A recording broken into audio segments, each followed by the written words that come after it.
I'm so happy to see you. And I think you know what I mean when I talk about happiness. But what is the source of this happiness? What is the root of happiness? It's an important question to ask. So I want to share with you 3 stories, each one capturing a different way of understanding where happiness comes from. Story number 1. This guy goes to a therapist, and the therapist says, "Today we're going to talk about Freudian slips." Freudian slips are those funny mistakes we make sometimes when we want to say one thing, but we end up saying something completely different. Did you have any of these funny mistakes, Freudian slips, recently? So the guy thinks for a minute and then says, "Oh, actually, I made a Freudian slip, one of those funny mistakes, last night. I was having dinner with my parents, and I wanted them to pass me the salad. But instead I said, 'You stupid idiots, I hate you, you ruined my life.'"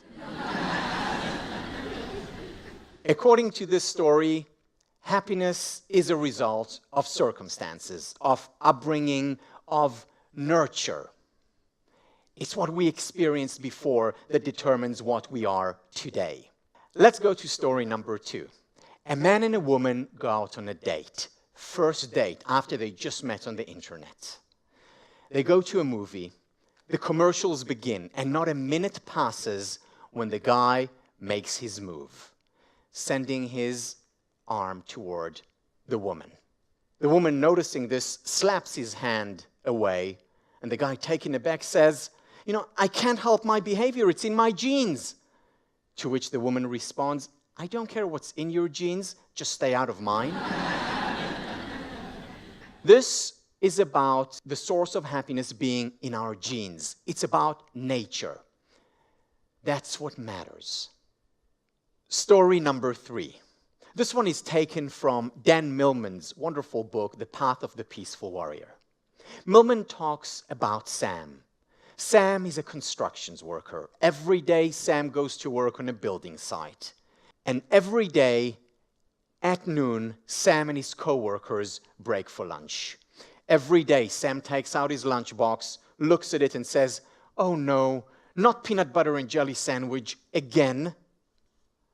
This goes on for months and months until finally one of his co-workers, another construction site worker, says to Sam, "Sam, enough complaining already. Just tell your wife to make you another sandwich." To which Sam responds, "My wife? I'm not married. I make my own sandwiches." This is about happiness dependent on our choices. And we all want to believe that happiness is indeed dependent on our choices. It's an empowering story. But is it true? Is happiness actually about our genes? Is it about our circumstances? Or is it about our choices? Because if it is only about our circumstances, well, then we need to just focus on education and parenting. If it is just about our genes, well, then we need to focus on medication, on biology and chemistry. And if it is about our choices, then we need to think about those in a deeper, more meaningful way. What is the answer? Well, there's been a lot of research over the years searching for the answer. One of the most important studies has become known as the Minnesota Twin Studies. This experiment was conducted on identical twins, monozygotic twins, who were reared apart. So the exact same genetic makeup, but these twins were raised in different countries, often different continents. So for example, one twin was raised in Europe, while the other one, with the same genes, in Africa. One was in the United States, the other one was in China. The question that they asked was, how much of who or what we are is determined by our genetic makeup, and how much is determined by our circumstances? And then the third question, is there anything left over for choices, for our own decisions, for our volition, for our free will? Because we know people who just seem to have been born cheerful. They're happy all the time, no matter what happens to them. On the other hand, there are people where very good things happen to them, and yet they are unhappy, not cheerful, sad, anxious.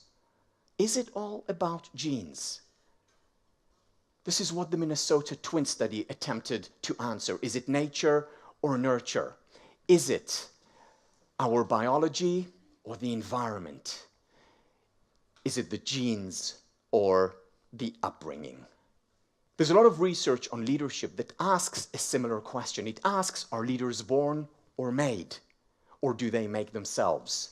The exact same thing we can ask about happiness. Are happy people born? Are happy people made?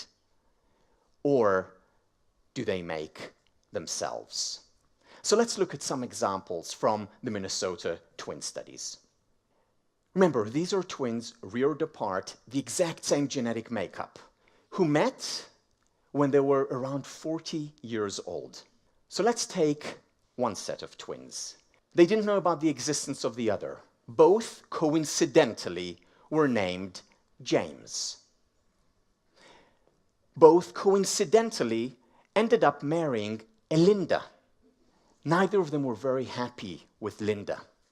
So both of them, not knowing about the existence of the other, both of them married a Betty. Betty was a lot better. They also had a lovely dog whom they both named Toy. Now, this seems mystical, so let's leave the mystical aside and look at some of the psychological similarities. Both took law enforcement classes. They were interested in that. Both learned technical drawing and carpentry. They had good hands. And when it came to psychological measures, basically identical. Whether it was on sociability, whether it was on self-control, whether it was on cognitive flexibility. Basically identical. Reared apart, not even knowing about the existence of the other. Let's take another example. These two twins, though they looked identical, didn't have the same names. They were Daphne and Barbara. Daphne and Barbara met for the first time at the age of 39. When they met, both of them came, coincidence perhaps, both of them came to the meeting wearing a brown dress and a beige velvet jacket. Both of them had the habit of pushing their nose up every once in a while. And both of them were compulsive gigglers. In their social network, the most cheerful, the happiest of all.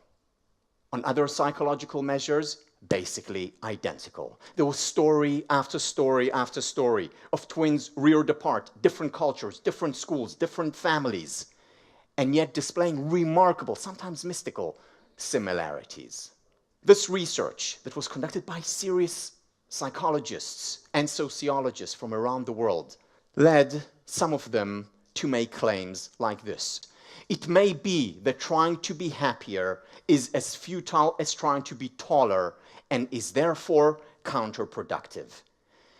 In other words, it's all about your genes. The stamp that you get when you get out into this world, it stays with you for the rest of your life. This line, as it is, was taken and brought to popular media. The New York Times wrote about this, about how genes determine everything, essentially. That we can't really change our levels of happiness, and if we try to do that, well, it's a waste of your time. You'll just be more frustrated. That's all. Just like you would be frustrated if you try to change your height. There were different reactions when this study came out, and again, made a huge splash in popular media as well. Huge reactions to it. Basically can be divided into two camps. The first camp, the first reaction was a sense of relief. Because, you know, this came out in 1996, and in the 80s, 90s, certainly today, the self-help movement is thriving. And much of the message from the self-help movement or the New Age movement is, you can do anything. Everything is up to you. If you want to make a difference in your life, if you want to be happy, well, it's just up to you, which also means if I'm not happy, it's my fault.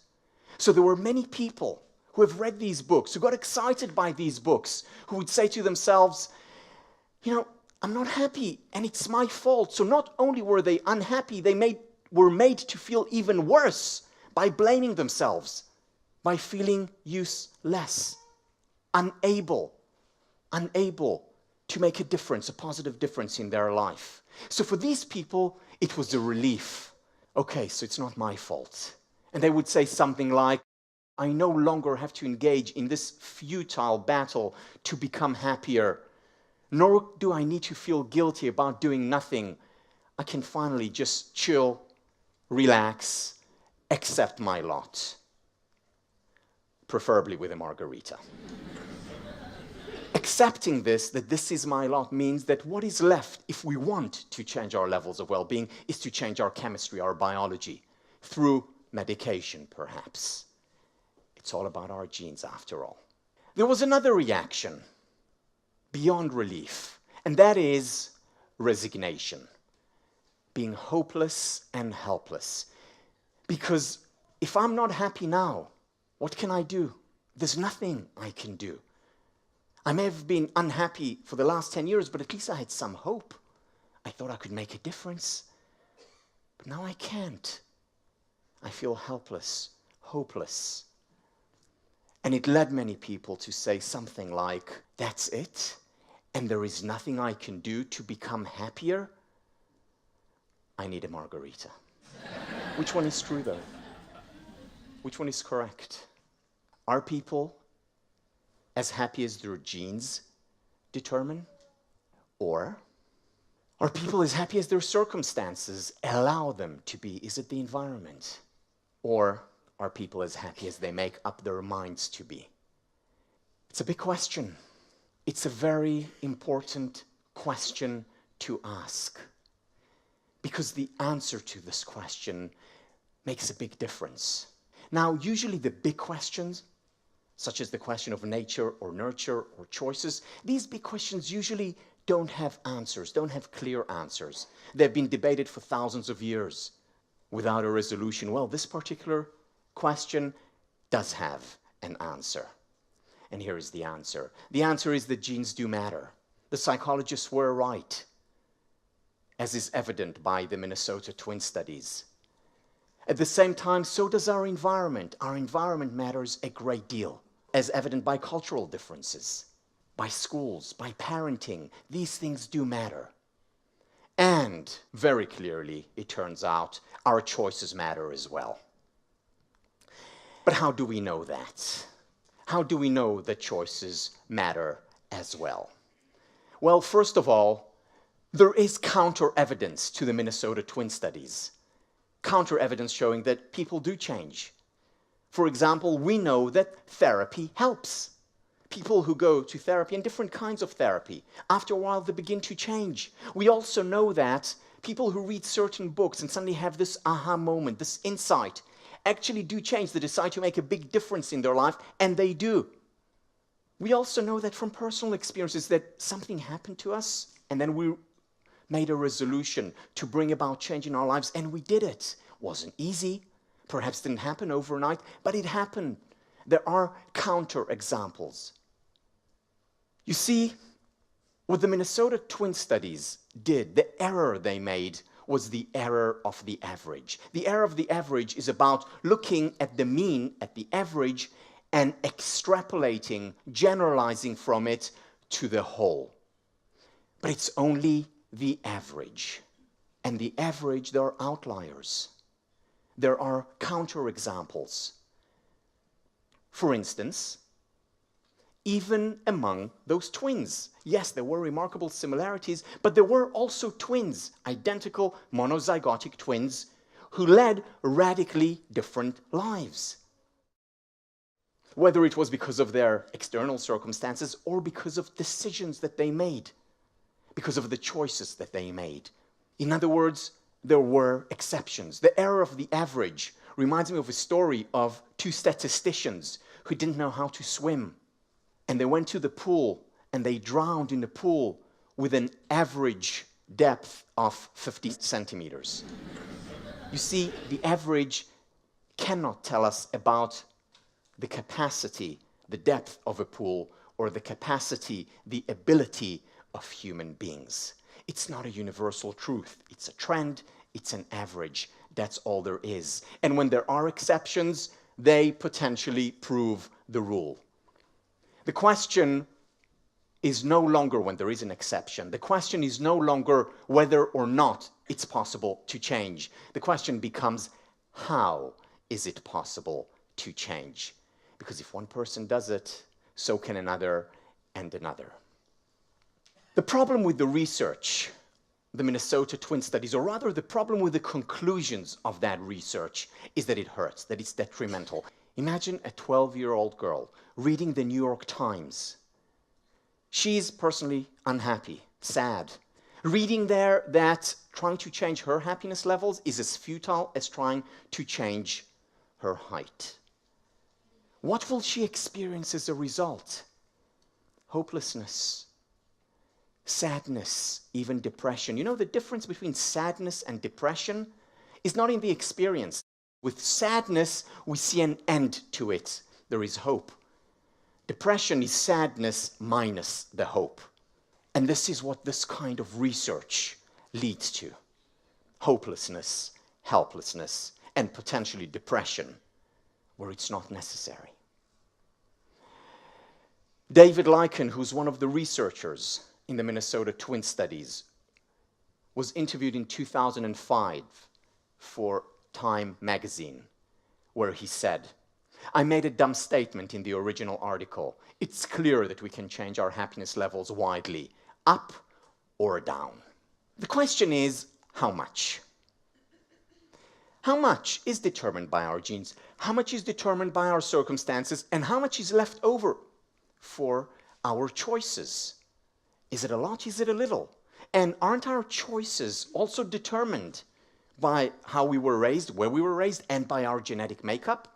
And the answer is yes, absolutely. But what psychologists did over the years with serious, rigorous research and analysis was they tried to pull apart, to tease out the impact of each of these three components. And here is the conclusion that they came to. I want to share with you research done by Sonia Lubimirsky and Ken Sheldon, as well as others who contributed, who show that the pie of happiness is divided in the following way. About 50%, about half of our levels of happiness is determined by our genes. Now, this is average. There are people for whom genes affect much more than 50%. People with certain dispositions, maybe a very negative disposition, and it affects their happiness levels or their unhappiness by much more than 50%. Or people with very cheerful dispositions, for whom genes matter more than 50%, but on average, 50%. Then 10% of the source of happiness resides with external circumstances, environment, where we were raised, how much money we have, the weather. Now, this is on average. There are, of course, external circumstances that impact our levels of well-being by much more than 10%. I mean, think, for example, people who live in dire poverty. Of course, their happiness levels are going to be impacted by more than 10%. Or people living in a war zone, or women living in places where they're oppressed. But on average, if we have our basic needs met, basic needs in terms of material needs, basic needs in terms of safety and freedom, then on average, external circumstances matter only 10%, not a lot. There are 40% remaining. These 40% are about our choices.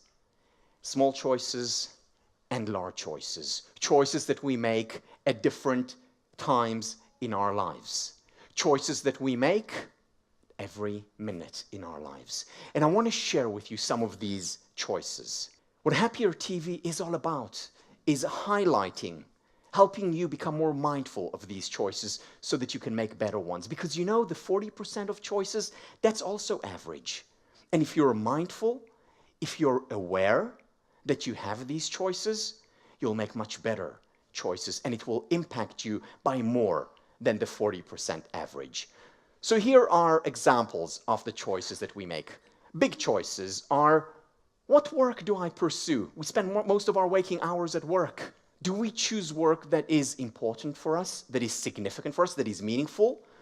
Or do we do something that is determined by extrinsic, external forces, what I think I should do, or what others think I should do? But it's not just the kind of work that we choose, it's also what we choose to focus on when we're at work. Because as a teacher, for example, I can choose to focus on the fact that I have to discipline all the time, or I can choose to primarily, not only, but primarily focus on the privilege that I have to cultivate the young minds and make a difference in the world. So what work do I choose matters a great deal. What I choose to focus in my work matters a great deal. Who do I share my life with? Another big choice. Who do I share my life with? In terms of my partner, also in terms of my friends. Do I choose to share my life with the time, with friends, with people who are positive and uplifting? That has a huge impact on our levels of well-being, because emotions are contagious. Other choices, perhaps smaller choices. What do I do with my discretionary income? So if I have additional income, something that I don't need for my basic needs, because the basic needs matter a great deal, what do I do with my discretionary income? For example, do I choose to go on a vacation, or do I choose to upgrade my car? Do I choose experiences, or do I choose things? Most people think that buying things will make them happier because that thing will last for a long time. It turns out that actually buying experiences is a better choice, not just for short-term happiness, also for long-term happiness. So going on that family vacation, going for that meal with friends, ends up contributing more to our levels of happiness, being a better choice for us. Also, helping other people, donating money, volunteering, contributes a great deal to our well-being. In fact, much more so in the long term than going on a shopping spree that leads us to a shopper's high, but it doesn't last. Am I grateful? Am I thankful for what I have right now? Or do I take my life for granted? Because I may have all the wonderful, amazing, terrific things and take them for granted, and then I derive no happiness from them. Or I may have very little and derive a great deal of joy from the little that I have. Do I appreciate what I have? That to a great extent determines my overall levels of happiness. Here is a choice that we have with every encounter, whether at work, whether it's with the kids or with my partner. At every moment, with every encounter, we have a choice of what energy we bring. Do we bring negative energy or positive energy? Do we bring boredom or excitement? How do we respond to what our partner tells us when they come back home from work? That turns out to make a big difference in the quality of relationships. And that turns out to make a big difference in the quality of our days. Because one positive reaction to something that someone says leads to a positive reaction from them, and then it leads to an upward spiral. And it can literally color our entire day. And our life is made up of moments and days. How do I interpret failure? Do I see failure at work, on a test, on a date? Do I see failure as the end of the road, as a disaster, as a catastrophe, as something which is permanent and pervasive in my life? Or do I say to myself, well, this is just temporary. This is just specific. This too shall pass. Well, it turns out that this interpretation makes a big difference, not just to how well we live, but also to how long we live. People with a more positive interpretation style actually live longer. And this is something that we can learn. Yes, some people are born with a certain disposition to interpret failure or success in a particular way. And yet we can learn that style of interpretation, and that can make a big difference in the quality as well as the quantity of our life. Do I act with generosity and kindness? One of the best ways to raise levels of well-being is to contribute to others, to help others. You know, my favorite word in Hebrew is the word natan, which is to give. Natan is a palindrome. A palindrome is a number that you read in the same way from both sides. It's not a coincidence that this word is a palindrome, because to give is to receive. People who give are not just happier, they're also more resilient. They're stronger, their self-esteem is increased, not to mention the fact that they create better relationships. Sonia Lubomirsky has shown that people who introduce 5 additional acts of kindness a week significantly increase their overall levels of happiness. It doesn't have to be big things, it can be small things, but those small things can make a big difference. And finally, another choice. How do I carry myself? How do I sit or stand? Amy Cuddy from Harvard Business School has shown that assuming a power pose, a high power pose, which can be something like this or like this, versus a low power pose, which is like this or like this, 2 minutes of it makes a huge difference to our psychological well-being. High power pose increases our levels of testosterone, how confident we are. It reduces our levels of cortisol, how stressed we are. Assuming a low power pose does the opposite, increases cortisol levels and reduces testosterone. That's good. I see you're sitting a lot better now. You'll feel better another 1 minute and 50 seconds. Those small changes, those small tweaks in the way we live our lives, those small choices lead to significant ramifications, consequences in our levels of happiness. And if we're mindful of the fact that we have a choice, that at every moment in your life you have a choice, that can impact your overall levels of happiness by more than 40%. And it's important to know that. It's important to recognize that choices make a difference, because recognizing that becoming happier is a choice is a first and critical step toward becoming happier. Because if we don't realize that we have a choice, then this recognition becomes a self-fulfilling prophecy. Just like that 12-year-old girl who is hopeless and helpless because she really believes that she can make no difference. It also becomes a self-fulfilling prophecy if I believe that I can make a difference in my life. In the words of Henry Ford, talking about success, but it applies as much to happiness, whether you think you can or can't, you are right. Choices make a difference. Now, having said that, so does luck.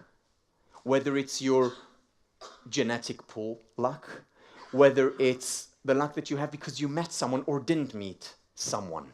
External circumstances, the environment, our parents, make a big difference in our lives. And it's important to recognize this as well.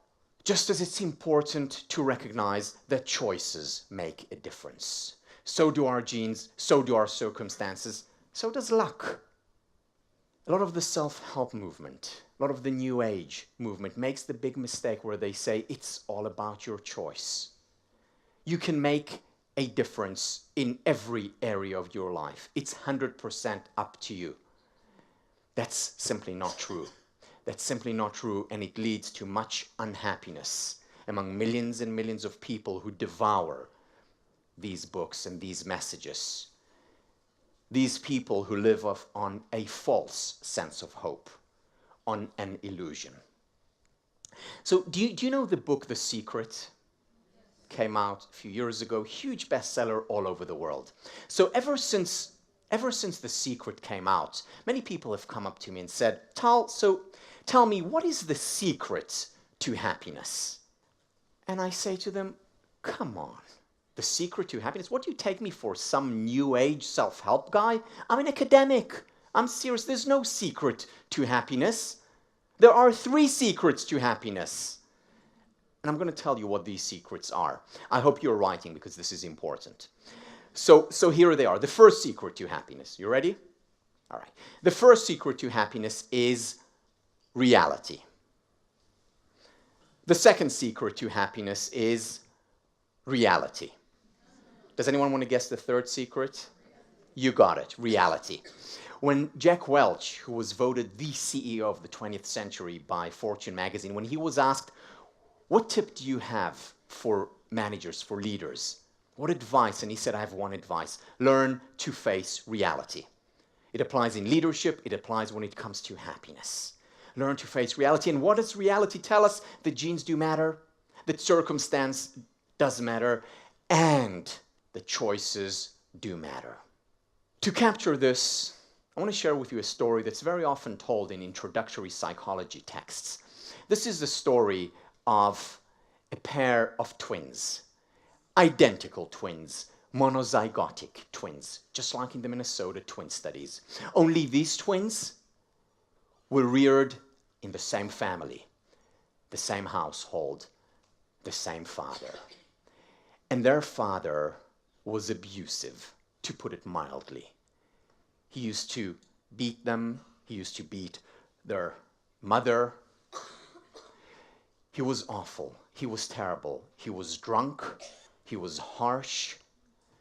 And that's how they grew up, with a father like that.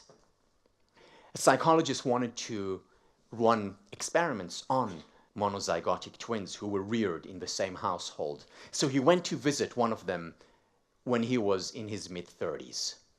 That twin opens the door and brings the psychologist into his life. And the psychologist studies his life. And what he notices very quickly is that the twin is an alcoholic, that he abuses his children and his wife, that he is unemployed, losing jobs one after the other because of misbehavior, because of his drunkenness.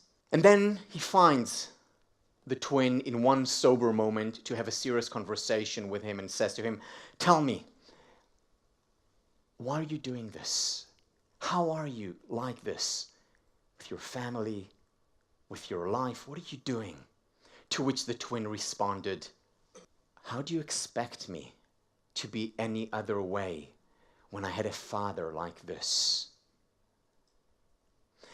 Now, the psychologist understands the impact of upbringing, of family, simply shrugs and moves on. He moves on and goes to the other twin, who also lets him into his house.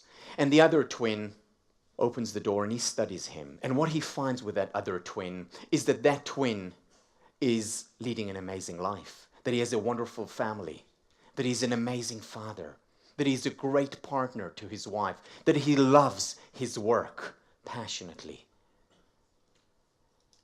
In disbelief, he takes him to the side to talk to him and he says, "How is it that you have this kind of life, that you're doing what you're doing?" And the twin looks at him and says, "How can you expect me to be any other way when I had a father like this? I didn't want to give my children, my family, what my father gave or didn't give us. I didn't want to ruin my life, so I changed it." Same genes, same environment, very different choices. And these choices can make all the difference, much more, in fact, than 40%. What this story captures is a very important truth within psychology, and that is that things do not necessarily happen for the best, but some people are able to make the best of things that happen. You see, many people believe that things happen for the best. I don't. And the data actually shows that they don't. I don't think either of the twins could say it was for the best that my father abused me or my mother. It didn't happen for the best. However, some, not all, but some people are able to make the best of things that happen by making different choices. There's a lot of research on that. For example, going to people with cancer and asking them to find the benefits, the good things that happen as a result of the cancer. Again, not telling them, and no one there thinks that the cancer happened for the best. But they can still find good things that came out of it. Things such as, well, we're closer to our family than we've ever been before. Or some people say, well, I just realize now how strong I am. I didn't know that. What I'm capable of. Or some people say, well, I really appreciate life a lot more now than I did before. It's not that it happened for the best, but some people are able to make the best of things that happen. And people who do that are not just happier, they're actually healthier. Their immune system is stronger, and they're more likely, it doesn't guarantee, far from it, but they're more likely to get better. The choices that we make a big difference. You see, the science of happiness does not lead us to lead happy lives all the time. That's not part. There are only two kinds of people, in fact, who do not experience painful emotions. Emotions such as anger or sadness or anxiety or envy or disappointment. Two kinds of people who do not experience painful emotions. They are first the psychopaths. They do not experience these emotions. And second, dead people. They do not experience these emotions either. So you know, if you experience these painful emotions at times, it's actually a good sign. You're not a psychopath and you're alive. Good place to start. So the science of happiness does not make those painful emotions go away. What it does is simply strengthen our psychological immune system. What does it mean to have a strong psychological immune system? A strong psychological immune system doesn't mean we don't get sick. It just means we get sick less often, and when we do get sick, we'll recover more promptly. This is it. This is what the science of happiness can give us. This is how it can contribute to our life. Help us become more resilient and stronger. Now, you know, some people come to me and say, you know, I get this scientific empirical research, and it's actually quite good, I must admit. They say, but I'm worried. Why are you worried? I ask them, and they say, well, I'm worried because, you know, if I know this material very well, I'm not going to experience unhappiness and sadness, and I'm not going to fail. And how am I going to learn and grow? Because we learn and grow from hardships and difficulties. I'm worried, they say to me. And I say to them, don't worry.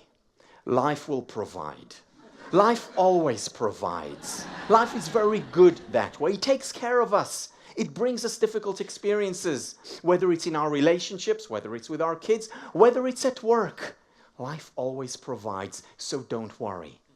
Strengthen your immune system so that when you do get worried, when you do get sad, when things are hard, you're able to recover more promptly. And this is also the purpose of Happier TV. It's to help you make better choices, choices that are based on rigorous scientific research, choices that will contribute to your overall health, happiness, and well-being in good times as well as in difficult times.